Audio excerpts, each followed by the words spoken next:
Nunca esperé volver a verlos. No después de que me dejaran llorando en la puerta de la casa de mi abuelo cuando apenas tenía 6 años. Durante 16 años, mi vida estuvo marcada por el silencio, por el eco de preguntas sin respuesta. Mi abuelo, Roberto Valverde, me acogió y me dio el mundo, no con riquezas, aunque las tenía, sino con calidez, disciplina y amor inquebrantable. Cuando falleció, sentí como si una parte de mí hubiera sido enterrada con él. El cielo de Madrid estaba gris esa mañana, como si la ciudad misma estuviera de luto. La lluvia golpeaba suavemente contra las vidrieras de colores de la antigua iglesia donde se celebraba el funeral. Las gotas dibujaban caminos temblorosos que distorsionaban la imagen del mundo exterior, igual que mis lágrimas distorsionaban mi visión del interior. El funeral fue un evento íntimo, celebrado en la capilla privada de su finca en las afueras de Madrid, a la que asistieron algunos amigos cercanos y parientes lejanos. El aire estaba cargado de dolor y perfume antiguo. La madera pulida de los bancos brillaba bajo la luz tenue de las velas y el aroma de las flores, lirios blancos, sus favoritos, llenaba cada rincón del recinto. Los susurros de condolencias flotaban como fantasmas entre los asistentes. Permanecí de pie frente al altar, sosteniendo la última carta que me había escrito, con las esquinas manchadas de lágrimas. Su letra, firme incluso en sus últimos días, me recordaba su fortaleza. Mi querida Elena. Comenzaba, y cada palabra después era como escuchar su voz una vez más. Fue entonces cuando los vi, mis padres biológicos, Clara y Daniel, vestidos de negro, parados cerca de la entrada como si pertenecieran allí. Me quedé helada. Mi corazón latía contra mis costillas como si quisiera escapar. No habían envejecido bien. Había avaricia en sus ojos, no dolor. Y cuando pasaron junto al ataúd sin mirarlo y se dirigieron directamente hacia el abogado, supe exactamente por qué estaban allí. Durante mi infancia, mi abuelo nunca habló mal de ellos. Algún día entenderás, solía decirme mientras me arropaba por las noches en la gran casa de piedra que ahora llamaba hogar. La finca Villa Valverde, con sus jardines interminables y sus habitaciones llenas de historias, se convirtió en mi refugio. Mi abuelo me enseñó a montar a caballo en los campos que rodeaban la propiedad, me llevó a las mejores escuelas de Madrid y me presentó a una vida que mis padres nunca podrían haberme dado, no porque no tuvieran los medios, sino porque nunca tuvieron la voluntad. La señora Rosario, el ama de llaves que había trabajado para mi abuelo desde antes de que yo naciera, se acercó y apretó mi mano con fuerza. Sus dedos, nudosos por los años de trabajo, transmitían una extraña seguridad. «Tu abuelo estaría orgulloso de ti, Elena», susurró, y noté cómo sus ojos se desviaban hacia mis padres con una mezcla de desprecio y lástima. Recordé la última vez que los había visto. Era una tarde calurosa de verano, y yo jugaba en el jardín delantero con una muñeca de trapo que mi abuelo me había regalado para mi cumpleaños. Un coche desconocido se detuvo frente a la casa. Mi madre bajó primero, con un vestido que parecía demasiado elegante para una visita de familia. Mi padre se quedó en el asiento del conductor, mirando al frente, como si no pudiera enfrentar lo que estaba a punto de hacer. «Elena, cariño, nos vamos de viaje», dijo mi madre, sin siquiera agacharse para darme un abrazo. «Te quedarás con el abuelo unos días». Pero no fueron días, fueron años. Años en los que cada cumpleaños miraba hacia la puerta, esperando. Años en los que cada Navidad dejaba un espacio vacío en la mesa, por si acaso. Años en los que aprendí que el amor no siempre viene de quienes se supone que deberían dártelo, sino de aquellos que eligen hacerlo. Mi abuelo llenó ese vacío con historias sobre España, sobre nuestros antepasados que habían cultivado olivos en Andalucía, sobre su juventud en Barcelona, sobre los secretos de nuestro apellido que se remontaban a generaciones. Me enseñó a amar la tierra, a respetar nuestras tradiciones, a entender que la verdadera riqueza estaba en nuestra historia, no en nuestras cuentas bancarias, aunque estas últimas también abundaban. Fue él quien sostuvo mi mano cuando monté en bicicleta por primera vez, quien me llevó a la universidad el primer día, quien me animó a estudiar arquitectura cuando descubrió mi fascinación por los edificios históricos de Madrid. Fue él quien me enseñó a ser fuerte sin perder la capacidad de ser compasiva. Y ahora estaba muerto, y ellos habían vuelto, como buitres atraídos por el aroma de la carroña. Los observé mientras saludaban con falsa solemnidad a personas que no conocían. Mi madre besaba mejillas con una sonrisa practicada, y mi padre estrechaba manos como si estuviera cerrando tratos en lugar de ofreciendo condolencias. Ninguno de los dos derramó una lágrima por el hombre que había criado a su hija abandonada. El señor Calderón, el abogado de mi abuelo, un hombre bajo con gafas que le daban un aspecto de búho sabio, me miró desde el otro lado de la capilla. Había estado presente en muchos momentos importantes de mi vida: mi graduación, la compra de mi primer apartamento, las reuniones donde mi abuelo me introdujo gradualmente en los negocios familiares. Había sido más un tío que un abogado, y ahora, con un leve asentimiento, me indicó que era hora. Los asistentes comenzaron a tomar asiento para la lectura del testamento. La tradición familiar dictaba que éste se leyera inmediatamente después del funeral, en presencia de todos los seres queridos. Para que no haya dudas, para que todos escuchen mis últimos deseos de mi propia mano, había dicho mi abuelo al actualizar su testamento el año anterior, cuando los médicos le dijeron que su corazón estaba fallando. Me senté en la primera fila, junto a la señora Rosario y el jardinero, Manuel, que había sido amigo de mi abuelo desde la infancia. Detrás de mí, sentí la presencia de mis padres, como sombras alargadas en un día que ya era lo suficientemente oscuro. Elena. Escuché la voz de mi madre por primera vez en 16 años. Era más áspera de lo que recordaba, como si los años de silencio la hubieran desgastado. «Has crecido tanto». No respondí. No podía.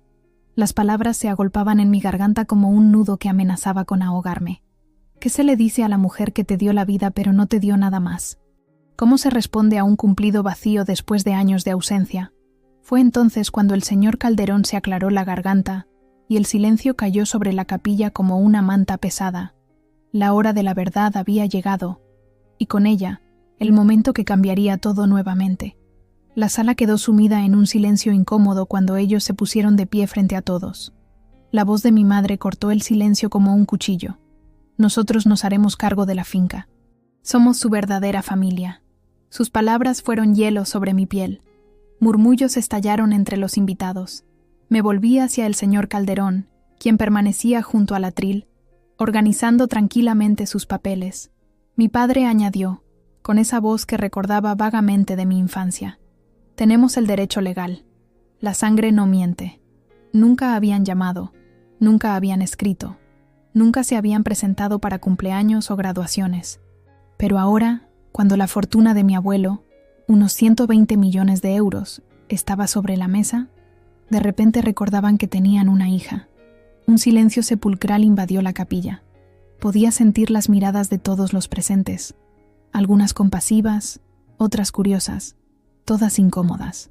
La señora Rosario apretó mi mano con más fuerza, y Manuel, el viejo jardinero, murmuró algo que sonaba sospechosamente a una maldición en el dialecto de su pueblo natal.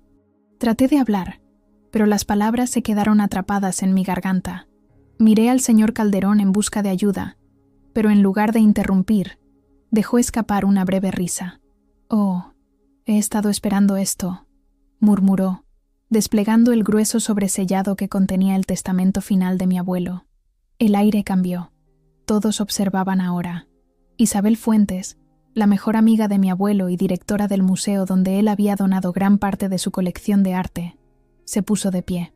Su figura elegante, envuelta en un vestido negro que contrastaba con su pelo blanco perfectamente peinado, imponía respeto incluso en su evidente indignación. «¿Cómo se atreven?». Su voz, aunque baja, resonó por toda la capilla. «Roberto dedicó 16 años a criar a esta niña. 16 años en los que ustedes no aparecieron ni una sola vez, ni una llamada en Navidad, ni una tarjeta de cumpleaños. ¿Y ahora vienen a reclamar lo que es suyo?». Mi madre la miró con desdén. «No tiene que meterse en asuntos familiares, señora». «¿Familiares?». Isabel soltó una carcajada amarga. «Roberto era más mi familia que la suya. Estuve con él cuando Elena tuvo varicela a los 8 años, y pasaron 3 noches sin dormir.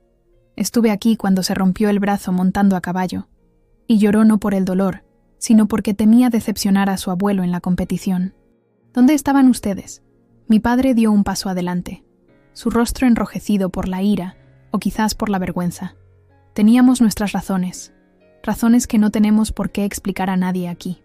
El señor Calderón tosió deliberadamente, interrumpiendo el intercambio antes de que se convirtiera en algo más intenso. «Si me permiten», dijo, ajustándose las gafas, «tenemos un asunto legal que atender». Isabel volvió a sentarse, pero no sin antes dirigirme una mirada que decía claramente: «Estoy contigo». La capilla, con sus ventanales que ahora dejaban pasar una luz grisácea a través de la lluvia persistente, parecía más pequeña de repente. Las paredes, decoradas con tapices antiguos que mi abuelo había coleccionado durante sus viajes por el mundo, parecían cerrarse sobre nosotros. La tensión era tan densa que casi podía tocarla. Recordé las muchas veces que mi abuelo y yo habíamos conversado en esta misma capilla, sentados en estos mismos bancos pulidos, hablando de todo y de nada, de cómo había construido su imperio inmobiliario desde cero, de su amor por la arquitectura española que eventualmente se convirtió en mi pasión también, de sus esperanzas para mi futuro. «Nunca permitas que nadie te diga que no puedes hacer algo, Elena», me decía a menudo, ni siquiera yo. Esas conversaciones me habían dado una fortaleza que ni siquiera sabía que poseía hasta este momento. Enfrenté a mis padres, a quienes apenas reconocía. Mi madre, con su pelo teñido de rubio y su rostro estirado por cirugías que intentaban vanamente detener el tiempo.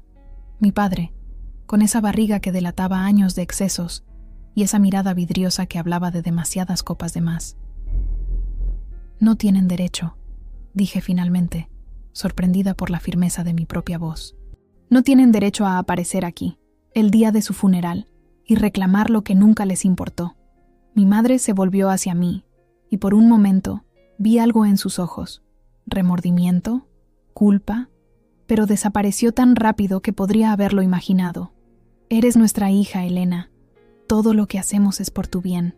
¿Mi bien?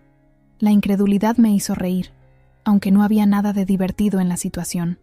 ¿Dónde estaban cuando necesitaba que alguien me leyera un cuento antes de dormir? ¿Dónde estaban cuando tuve mi primera desilusión amorosa? ¿Dónde estaban cuando me gradué con honores y miré entre el público, buscando caras que hacía mucho que había olvidado? Mi padre al menos tuvo la decencia de bajar la mirada. Mi madre, sin embargo, mantuvo su postura. «Éramos jóvenes, cometimos errores, pero somos tus padres, y ahora queremos arreglar las cosas». ¿Arreglar las cosas? La rabia me consumía. ¿O quieren arreglar sus cuentas bancarias? ¿Cuántas deudas tienen esta vez? ¿Cuántos acreedores les pisan los talones? Vi cómo intercambiaban una mirada rápida, confirmando mis sospechas. No era la primera vez que intentaban usar a mi abuelo como su banco personal. Lo había descubierto años atrás, escuchando a escondidas una conversación entre él y el señor Calderón sobre unas llamadas que había recibido, pidiendo dinero a cambio de no molestarme. «Señores, por favor», intervino el señor Calderón. «Estamos aquí para honrar los últimos deseos de don Roberto, no para resolver disputas familiares». Mi padre resopló. «Pues léalo de una vez, entonces. Veamos qué tenía que decir el viejo». El señor Calderón me miró, como pidiendo permiso. Asentí levemente. Era hora de acabar con esto. «Muy bien», dijo, sacando un juego de llaves del bolsillo. Con ellas, abrió un pequeño cofre de madera labrada que reposaba sobre una mesa junto al atril. De él, extrajo un sobre de cuero, sellado con el emblema de la familia Valverde, un olivo centenario. Roberto quería que se utilizara este sobre específico, que ha permanecido en la familia por generaciones. Es tradición que los testamentos importantes se guarden así. Rompió el sello con cuidado y extrajo varios folios de papel grueso, escrito a mano con la caligrafía inconfundible de mi abuelo. Carraspeó y comenzó a leer. «Yo, Roberto Enrique Valverde Montero, en pleno uso de mis facultades mentales, declaro este como mi último testamento y voluntad, revocando todos los anteriores». A medida que el señor Calderón continuaba con las formalidades legales, observé a mis padres. Se habían sentado juntos ahora, expectantes, como niños esperando regalos en Navidad. Había un brillo de anticipación en sus ojos que me revolvió el estómago. La lluvia afuera había arreciado, y los truenos ocasionales parecían subrayar los momentos más tensos de la lectura. Un relámpago iluminó brevemente los vitrales, proyectando sombras fantasmales sobre los rostros de todos los presentes. En ese breve instante de luz, Vi algo en la expresión del señor Calderón que me dio esperanza, una casi imperceptible sonrisa. «Y ahora», dijo, llegando claramente a la parte que todos esperaban, respecto a la distribución de mis bienes materiales y financieros, se hizo un silencio tan profundo que podía escuchar el tic-tac del antiguo reloj de péndulo en el pasillo. Mi madre se inclinó hacia adelante, como si quisiera atrapar las palabras en el aire. Mi padre se aflojó ligeramente la corbata, como si de repente le costara respirar. El señor Calderón ajustó sus gafas una vez más, tomó un sorbo de agua del vaso que tenía preparado y continuó leyendo. Su voz adquirió un tono más formal, casi ceremonioso. A mi nieta, Elena Valverde Sánchez, luz de mi vida, mi confidente, mi razón para sonreír cada mañana, la joven que ha llenado mis días de orgullo y mis noches de paz. Le dejo. La pausa que hizo pareció extenderse por una eternidad. Vi cómo mis padres contenían la respiración. Vi a Isabel sonreír ligeramente. Vi a la señora Rosario llevarse una mano al pecho, como preparándose para lo que vendría. Todo, completó el señor Calderón. La finca Villa Valverde, las empresas Valverde Construcciones y Valverde Inmobiliaria, todas las cuentas bancarias nacionales e internacionales, las colecciones de arte, las propiedades en Barcelona, Valencia y Málaga, y todos los demás bienes que poseo. Todo. El silencio que siguió fue absoluto. Nadie se movió. Nadie respiró. Y entonces, como una olla a presión que finalmente estalla, el caos se desató. «Esto es absurdo», gritó mi padre, poniéndose de pie tan bruscamente que casi volcó la silla. «Somos sus padres. Merecemos una parte». Pero el señor Calderón levantó una mano. «Hay más». Se aclaró la garganta. «Para Clara y Daniel Sánchez, si alguna vez vuelven a aparecer, les dejo 1 euro a cada uno y una carta». Les entregó un sobre sellado. Mis padres no se movieron. Sus rostros perdieron todo el color. Roberto Valverde era un hombre meticuloso, comenzó el señor Calderón, con voz firme, y anticipaba sorpresas. Miró a mis padres con una expresión que oscilaba entre diversión y desdén. La lluvia golpeaba con más fuerza contra los ventanales, como si el cielo mismo quisiera acompañar la indignación de mi padre. «Esto no quedará así». La voz de mi madre se elevó sobre los murmullos que habían comenzado a surgir entre los asistentes. «Impugnaremos el testamento. Tenemos derechos». El señor Calderón sonrió levemente. «Les sugiero que lean la carta antes de tomar cualquier decisión precipitada». Isabel Fuentes se acercó a mí y me rodeó con su brazo. El perfume a jazmín que siempre usaba me resultó extrañamente reconfortante en medio del caos. «Tu abuelo sabía lo que hacía, cariño», susurró en mi oído. «Siempre estuvo 3 pasos por delante de todos». Mis rodillas se debilitaron, pero no caí. No podía. No frente a ellos. Me mantuve erguida, con la dignidad que mi abuelo me había enseñado a mantener incluso en los momentos más difíciles. «Hay 1 euro para cada uno en este sobre», continuó el señor Calderón, sacando 2 monedas relucientes y colocándolas sobre la mesa frente a él, tal como estipula el testamento. Mi padre dio un paso adelante, su rostro contorsionado por la rabia. Por un momento, temí que fuera a golpear al abogado, pero se contuvo. En cambio, agarró la carta con manos temblorosas.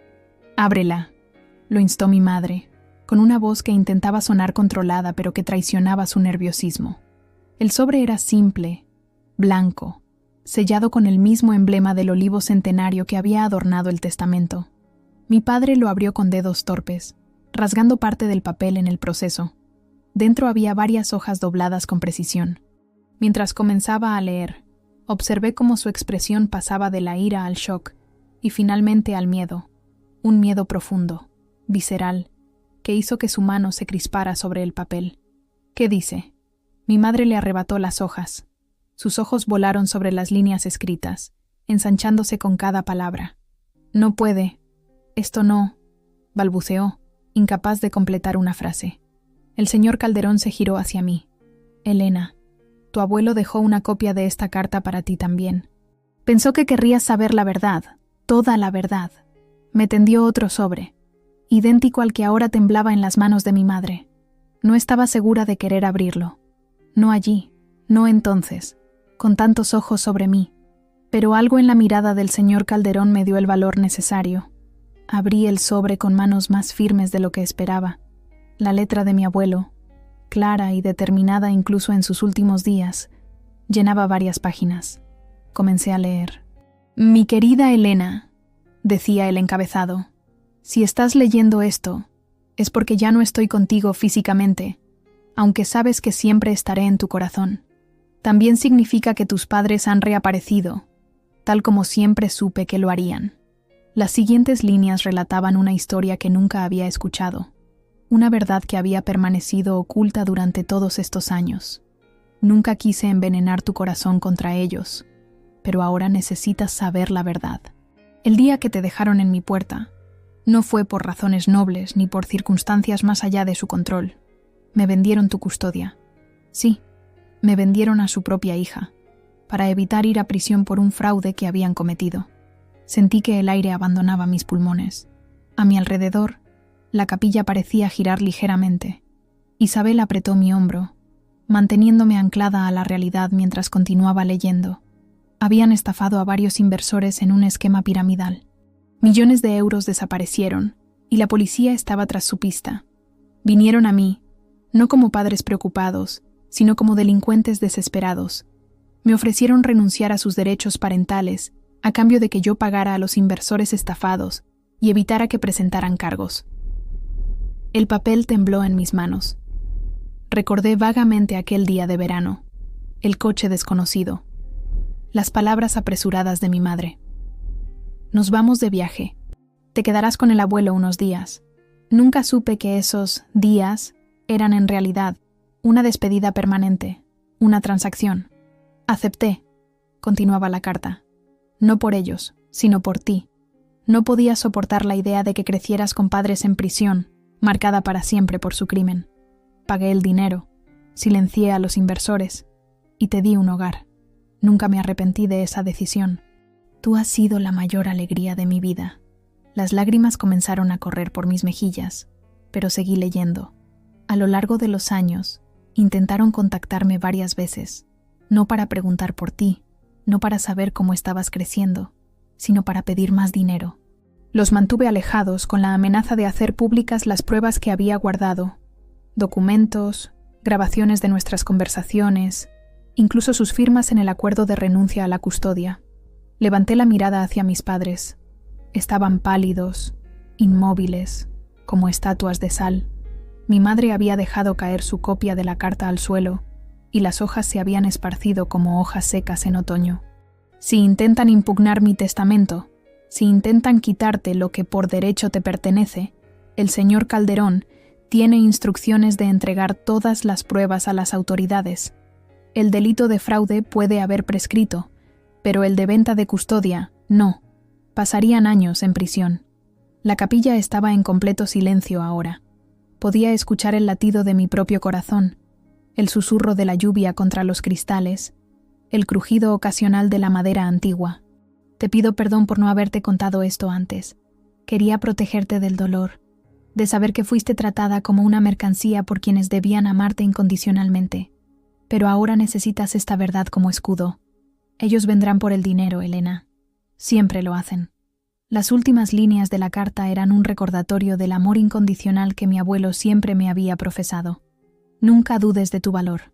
Tu valía no está determinada por quienes te abandonaron, sino por cómo has elegido vivir tu vida. Estoy orgulloso de la mujer en que te has convertido, fuerte, compasiva, inteligente. Mi legado no son los edificios que construí ni el dinero que acumulé. Mi legado eres tú. Te quiere siempre, abuelo». Doblé la carta cuidadosamente y la guardé en el bolsillo de mi vestido negro, cerca de mi corazón. Cuando alcé la vista, vi que todos me observaban, esperando mi reacción. Vi compasión en los ojos de Isabel, orgullo en los de la señora Rosario, respeto en los del señor Calderón, y en los ojos de mis padres vi miedo, un miedo visceral, primitivo. Mi padre fue el primero en romper el silencio. «Esto es una mentira», dijo, pero su voz carecía de convicción. «Una mentira para poner a nuestra hija en nuestra contra. ¿Tienen pruebas de eso?», preguntó el señor Calderón, con una calma que contrastaba con la tensión en el ambiente.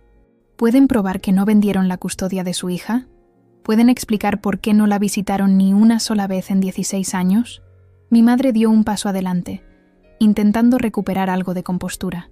Elena, cariño, no puedes creer esto. Somos tu familia. No, respondí, sorprendida por la firmeza de mi voz.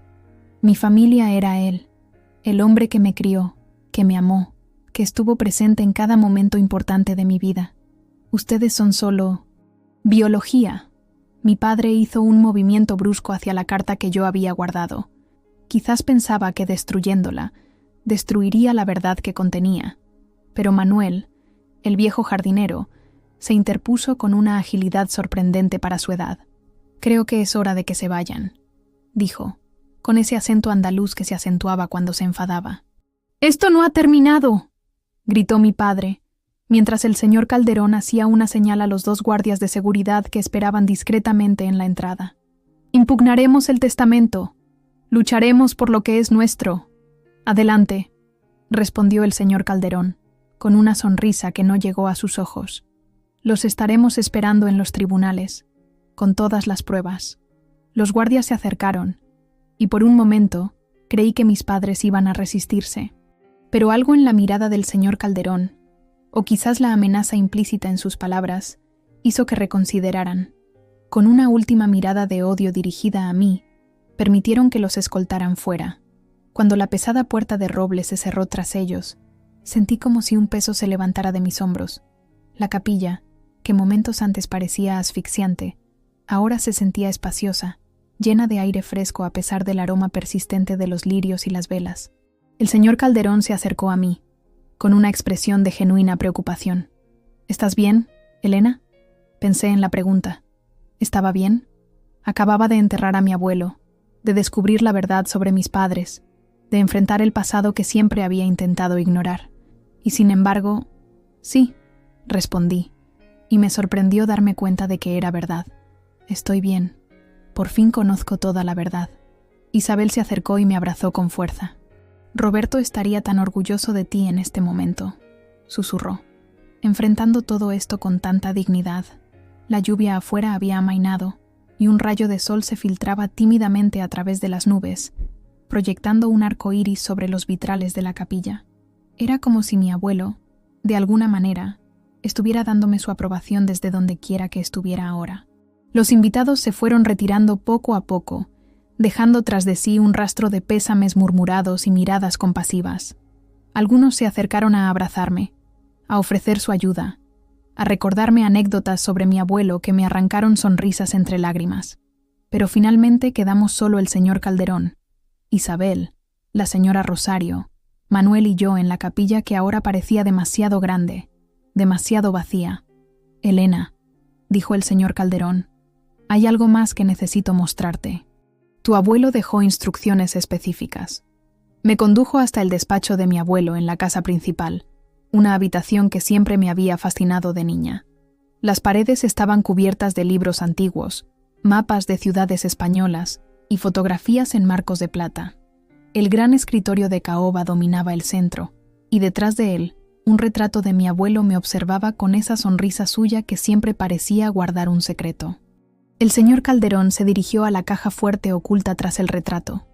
Roberto me dio la combinación para este momento, explicó mientras giraba el dial con precisión.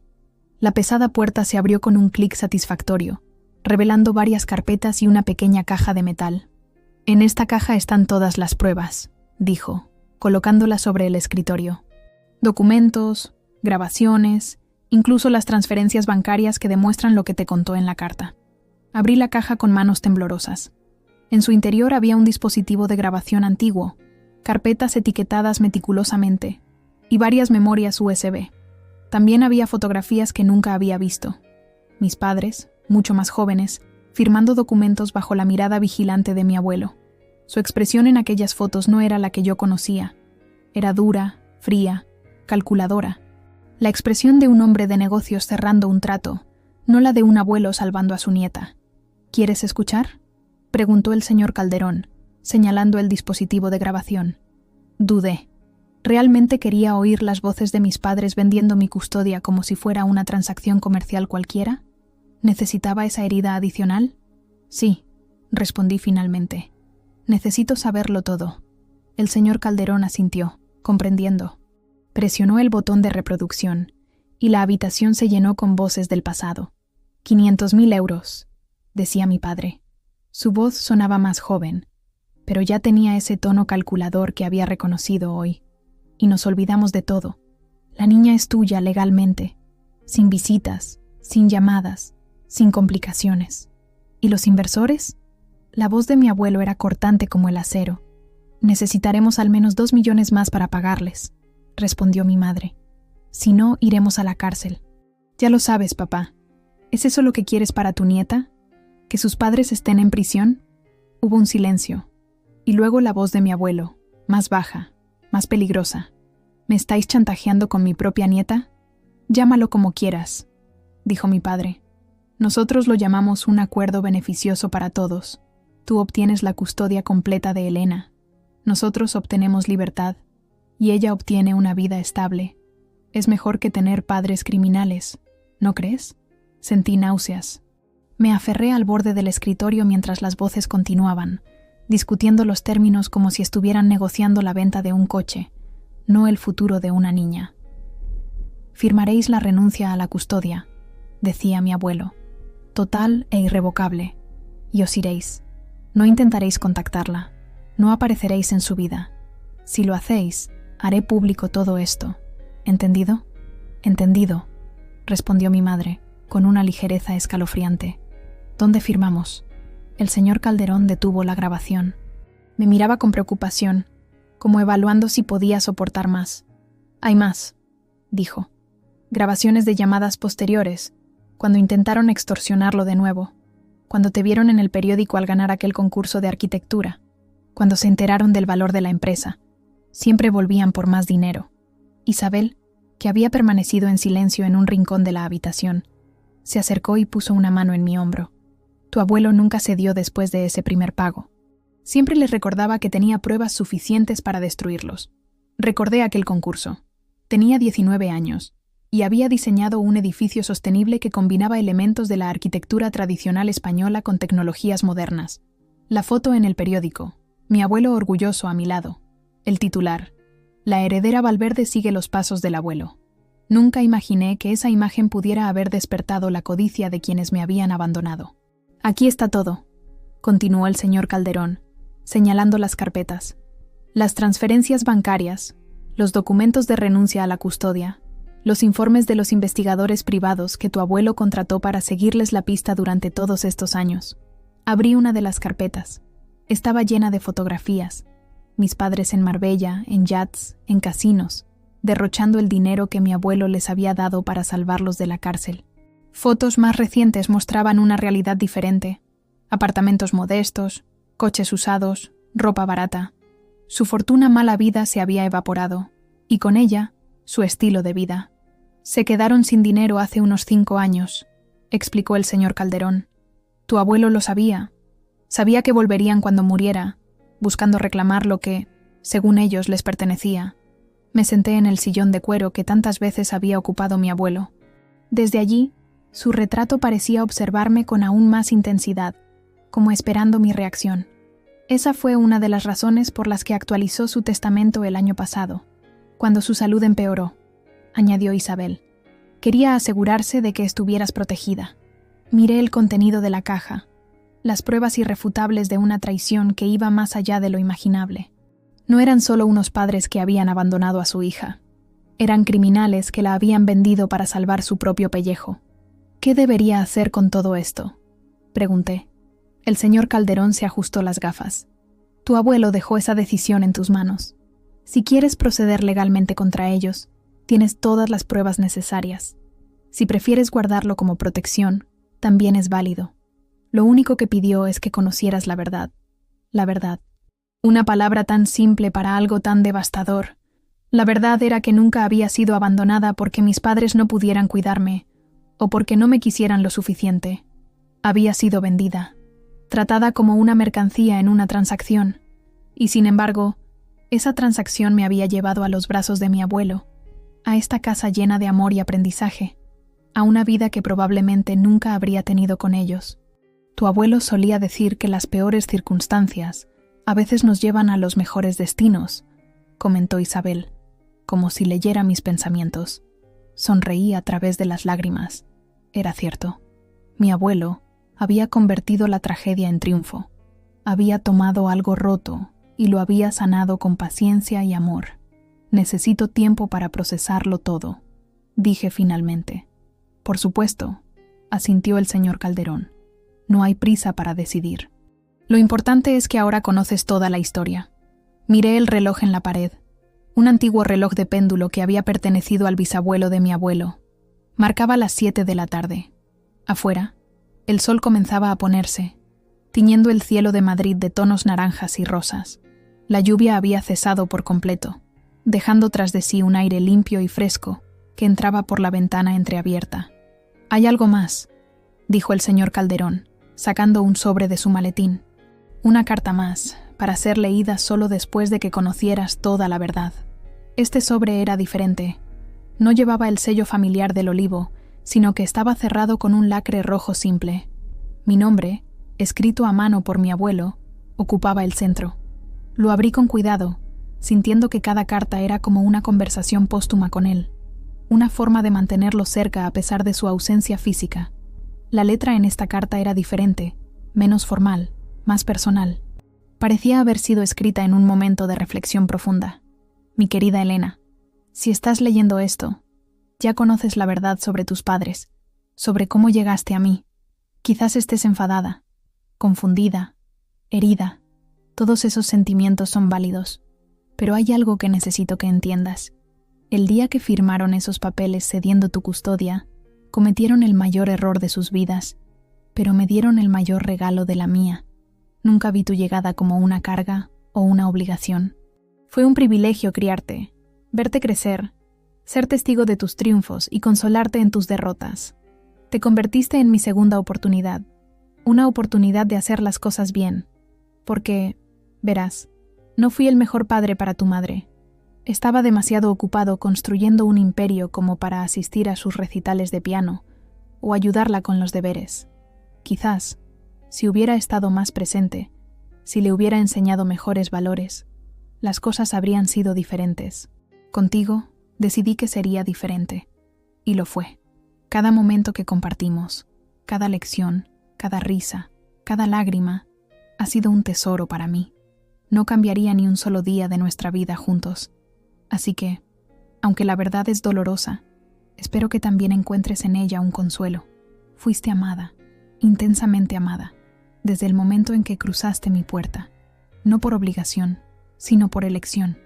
Cada día, elegí amarte, y fue la mejor elección que jamás hice. Te quiere siempre, abuelo. Las lágrimas caían libremente ahora, manchando el papel, pero no eran lágrimas solo de dolor. Había gratitud en ellas, y amor, y una extraña sensación de paz. Pasaron 2 semanas desde el funeral, 2 semanas en las que apenas salí de Villa Valverde, absorbiendo la nueva realidad, adaptándome al silencio que había dejado mi abuelo. La casa, con sus pasillos largos y techos altos, parecía más grande sin su presencia. Me encontraba a menudo en su despacho, sentada en su sillón, respirando el aroma a cuero y libros antiguos que siempre lo había acompañado. El señor Calderón me visitaba cada pocos días, ayudándome a navegar el laberinto legal que implicaba heredar un imperio empresarial. Isabel venía con frecuencia, trayendo comida casera y recuerdos reconfortantes sobre mi abuelo.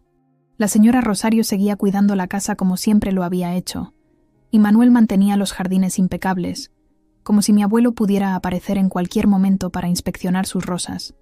Mis padres, como era de esperar, no se habían dado por vencidos tan fácilmente. El señor Calderón me informó que habían contratado a un abogado, un tal Mendoza, conocido por tomar casos difíciles. Estaban buscando algún resquicio legal, alguna forma de impugnar el testamento. «No tienen ninguna posibilidad», me aseguró el señor Calderón durante una de sus visitas. Estábamos en la terraza, disfrutando del sol primaveral que bañaba Madrid. Tu abuelo se aseguró de ello.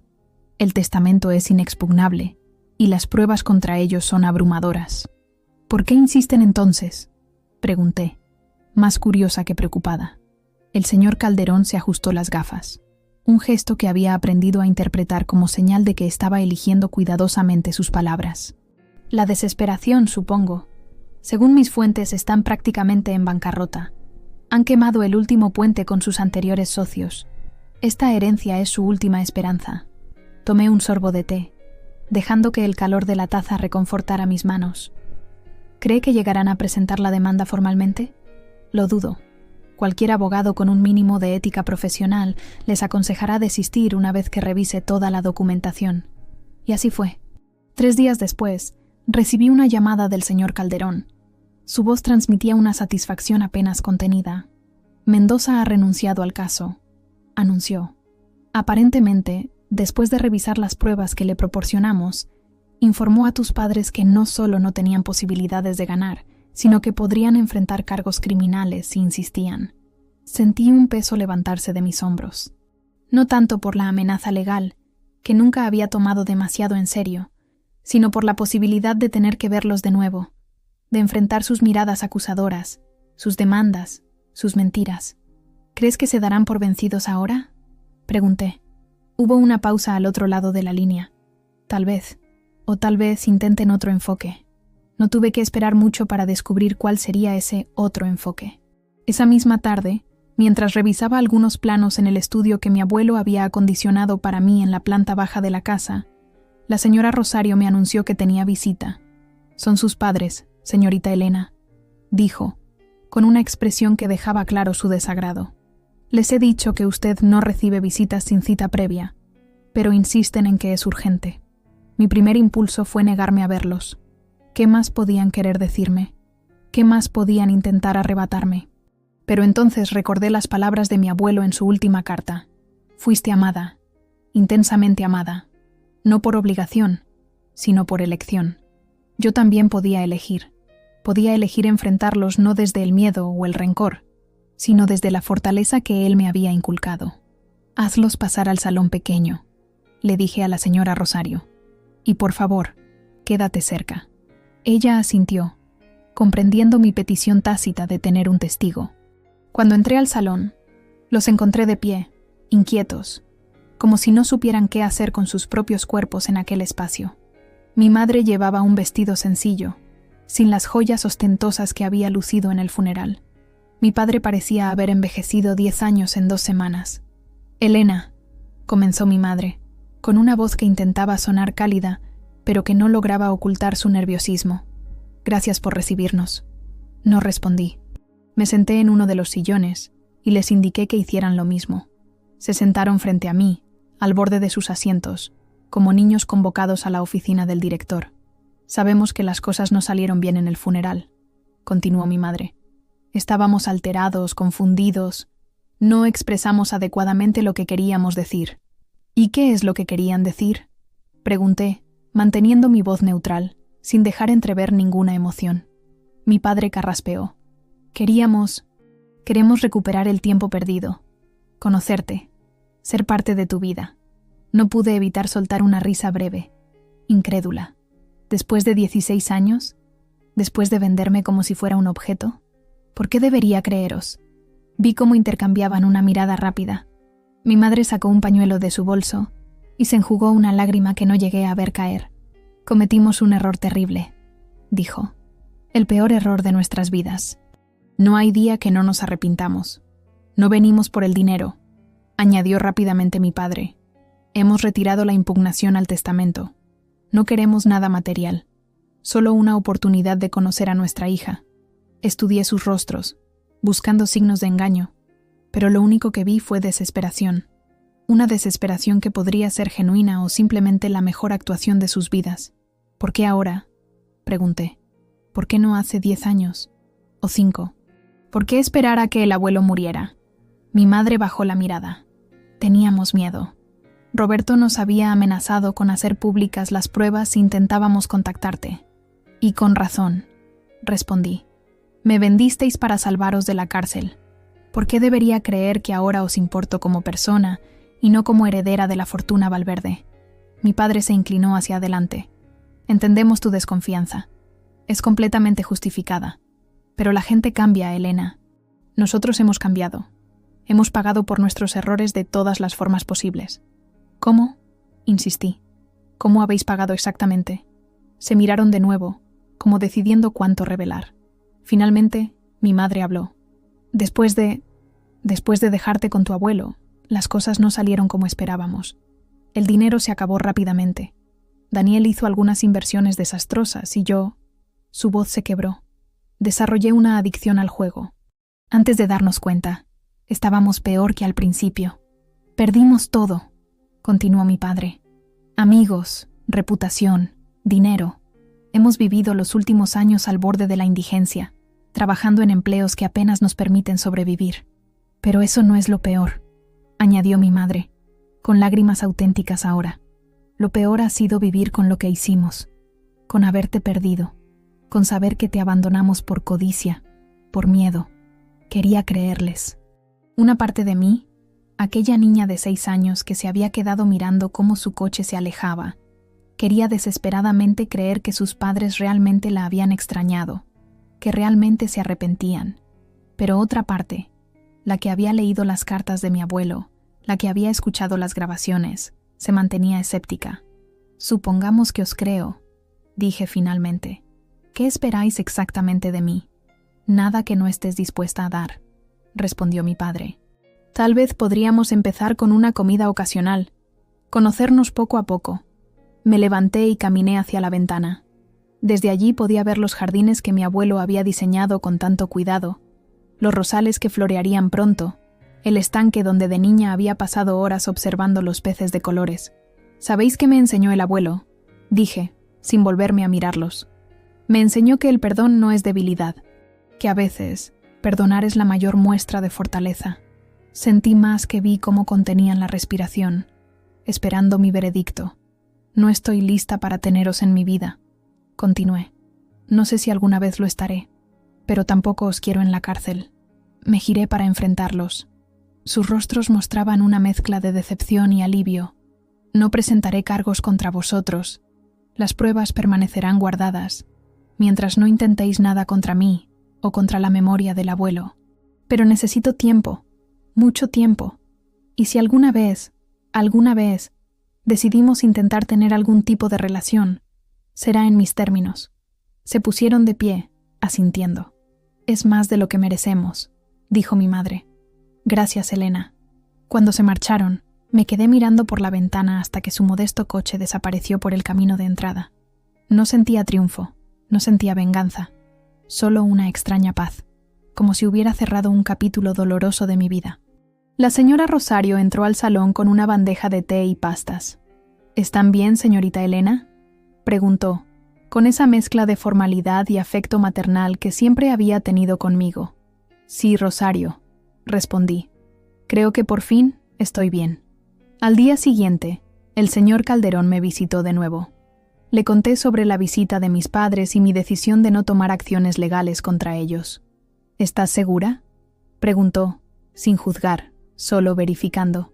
Sí, respondí. El abuelo me dio esas pruebas para protegerme, no para vengarme. Utilizarlas como él las habría utilizado, como un escudo, no como una espada. El señor Calderón sonrió, con una expresión que me recordó tanto a mi abuelo, que sentí un nudo en la garganta. Roberto estaría orgulloso, dijo simplemente. Has elegido la justicia, no la venganza. La justicia verdadera, no meramente legal. Miré el retrato de mi abuelo que colgaba sobre la chimenea. Sus ojos parecían brillar con aprobación. Por primera vez desde su muerte, sentí que realmente podría estar bien, que la vida continuaría, diferente pero plena, que su legado viviría a través de mí, no solo en los edificios que había construido o en el dinero que había acumulado, sino en los valores que me había inculcado. La justicia, finalmente, había llegado, no con el estruendo de un martillo de juez o el drama de un juicio, sino con la dignidad silenciosa de una elección personal. Mi elección. 6 meses después del funeral, Villa Valverde había comenzado a sentirse como mía. No porque hubiera cambiado algo. Los mismos muebles antiguos seguían en su lugar. Los mismos cuadros adornaban las paredes. Incluso mantenía la habitación de mi abuelo intacta, como un pequeño museo dedicado a su memoria. Pero ahora caminaba por los pasillos no como la nieta de Roberto Valverde, sino como Elena Valverde, arquitecta, empresaria, dueña de su propio destino. El verano había dado paso al otoño, y Madrid se vestía con colores dorados y ocres. Desde mi estudio, podía ver cómo las hojas de los árboles centenarios del jardín caían lentamente, dibujando patrones efímeros sobre el césped. Trabajaba en un nuevo proyecto, uno que me entusiasmaba especialmente, la Fundación Roberto Valverde para Niños Desamparados. La idea había surgido una noche, mientras revisaba viejos álbumes de fotos. Había encontrado una de mi primer día en Villa Valverde, una niña pequeña, con el pelo recogido en 2 coletas despeinadas y los ojos hinchados de tanto llorar, sentada en este mismo despacho, junto a un hombre de cabello canoso que le mostraba un libro de arquitectura. La mirada de mi abuelo en esa foto, una mezcla de ternura, determinación y esperanza, me había inspirado. «Hay tantos niños como tú», había dicho Isabel cuando le comenté la idea. Niños abandonados, vendidos, olvidados. Niños que necesitan una segunda oportunidad, como la que Roberto te dio a ti. Y así nació la fundación. Compré un antiguo edificio en el centro de Madrid, un palacete del siglo XIX que había visto mejores días. Con mi equipo de arquitectos, lo estábamos transformando en un centro que ofrecería hogar, educación y apoyo a niños en situaciones vulnerables. Quería que fuera más que un simple orfanato. Sería un lugar donde los niños pudieran sanar, aprender, crecer, descubrir sus talentos y desarrollar su potencial. El señor Calderón me había ayudado con todos los trámites legales, estableciendo la fundación como una entidad sin ánimo de lucro, financiada inicialmente con parte de mi herencia. Es una forma hermosa de honrar su memoria, me había dicho, con esa sonrisa aprobadora que tanto significaba para mí. Estaba inmersa en los planos de la biblioteca que queríamos construir en el patio central del edificio cuando la señora Rosario llamó suavemente a la puerta de mi estudio. «Señorita Elena, el señor de la constructora está aquí. Dice que quiere consultarle algunos detalles sobre los materiales». «Gracias, Rosario. Dile que bajo en un momento». Me detuve frente al espejo antes de salir. A mis 22 años, ya no quedaba mucho de aquella niña de las coletas. Mi pelo oscuro, ahora recogido en un moño profesional, enmarcaba un rostro que había madurado más rápido de lo que correspondía a mi edad. Los ojos que me devolvían la mirada eran los mismos que los de mi abuelo, determinados, inteligentes, con ese brillo de quien ha conocido el dolor pero ha elegido la fortaleza. El constructor, un hombre llamado Javier Martínez, con quien mi abuelo había trabajado durante décadas, me esperaba en el salón. Era uno de los pocos socios comerciales que me había tratado desde el principio como una igual, no como la niña de Roberto. «Elena», me saludó, poniéndose de pie. «Los trabajos en la fundación van bien, pero tenemos un pequeño dilema con los suelos». Pasamos la siguiente hora discutiendo opciones, comparando muestras, calculando costes. Era un trabajo minucioso que me encantaba. Cada decisión, desde el tipo de madera para los suelos hasta el color de las paredes, podía influir en cómo se sentirían los niños en ese espacio. Quería que fuera acogedor pero no infantil, estimulante pero no abrumador, un lugar que respetara su dignidad mientras fomentaba su creatividad. «Tu abuelo estaría orgulloso», dijo Javier cuando terminamos, «no solo por la fundación, sino por cómo has tomado las riendas de todo. No es fácil hacerse cargo de un imperio como el que construyó Roberto, especialmente siendo tan joven». «Tuve un buen maestro», respondí, con una sonrisa agridulce. Después de que Javier se marchara, decidí dar un paseo por los jardines. El aire fresco de octubre era revitalizante, y los colores del atardecer madrileño teñían el cielo de tonos rojizos y violetas. Caminé hasta el banco de piedra junto al estanque, un lugar que mi abuelo y yo habíamos frecuentado durante nuestras conversaciones más importantes. Fue allí donde me contó la historia de cómo había empezado, con apenas un puñado de pesetas en el bolsillo, y el sueño de construir edificios que perduraran. Fue allí donde me explicó, cuando tenía 12 años, por qué mis padres no venían nunca a verme. Una versión suavizada de la verdad, pero honesta en lo esencial. «A veces, las personas toman decisiones malas, Elena», me había dicho. mientras lanzábamos migas de pan a los peces, decisiones que les impiden estar con quienes deberían amar. Pero eso no significa que tú seas menos valiosa. Al contrario, significa que yo tengo la suerte de tenerte conmigo. Saqué de mi bolsillo la libreta y el bolígrafo que siempre llevaba conmigo. Era una costumbre que había adoptado tras la muerte de mi abuelo, escribirle cartas, como si todavía pudiera leerlas. Las guardaba en una caja junto a las que él me había escrito a mí a lo largo de los años. «Querido abuelo», comencé, mientras el sol se ponía lentamente tras los árboles del jardín. «Hoy hemos avanzado mucho con la fundación. Javier dice que podremos inaugurarla en primavera, justo a tiempo para tu cumpleaños. Será mi regalo para ti, aunque no estés aquí para verlo. Las empresas van bien. Valverde Construcciones ha firmado 2 nuevos contratos importantes, y la inmobiliaria está expandiéndose a Valencia, como siempre quisiste. El señor Calderón dice que tengo tu ojo para los negocios, aunque yo creo que solo estoy siguiendo el camino que tú trazaste. Isabel me visita a menudo. Me cuenta historias sobre ti que no conocía, sobre tu juventud, sobre tus sueños. Es como descubrirte de nuevo, desde otra perspectiva. Mis padres, bueno, no han vuelto a contactarme desde aquella vez. A veces me pregunto si realmente han cambiado, si realmente se arrepienten. Supongo que el tiempo lo dirá. No estoy preparada para perdonarlos del todo, pero tampoco quiero que el rencor defina mi vida. Tú me enseñaste algo mejor que eso. Los rosales que plantamos juntos el año pasado han florecido hermosamente. Manuel dice que nunca había visto rosas tan grandes y bonitas. Yo creo que es porque pusimos mucho amor en esa tierra. Te echo de menos cada día, pero de una forma diferente ahora. Ya no es ese dolor agudo y desesperado del principio. Es más como un eco constante, un recordatorio de todo lo que me diste, de todo lo que me enseñaste. Estás en cada habitación de esta casa, en cada decisión que tomo, en cada proyecto que emprendo. La gente dice que me parezco cada vez más a ti. No físicamente, claro. Tu barba blanca era inimitable, sino en la forma de hablar, de pensar, de enfrentar los problemas. Es el mejor cumplido que podrían hacerme. Con todo mi amor, Elena. Cerré la libreta justo cuando las primeras estrellas comenzaban a aparecer en el cielo. Me quedé sentada un rato más, disfrutando de la paz del jardín, del suave murmullo del agua en el estanque, del aroma a tierra húmeda y hojas caídas. Este lugar, que había sido mi refugio cuando llegué asustada y confundida a los 6 años, seguía siendo mi ancla, mi punto de partida y retorno. La semana siguiente fue intensa. Además de supervisar las obras de la fundación, tenía reuniones con los directores de las empresas, visitas a obras en curso y una entrevista con la revista de arquitectura más prestigiosa de España. El artículo se titularía «La heredera que construye futuro», y querían fotografiarme en las obras de la fundación, rodeada de planos y obreros.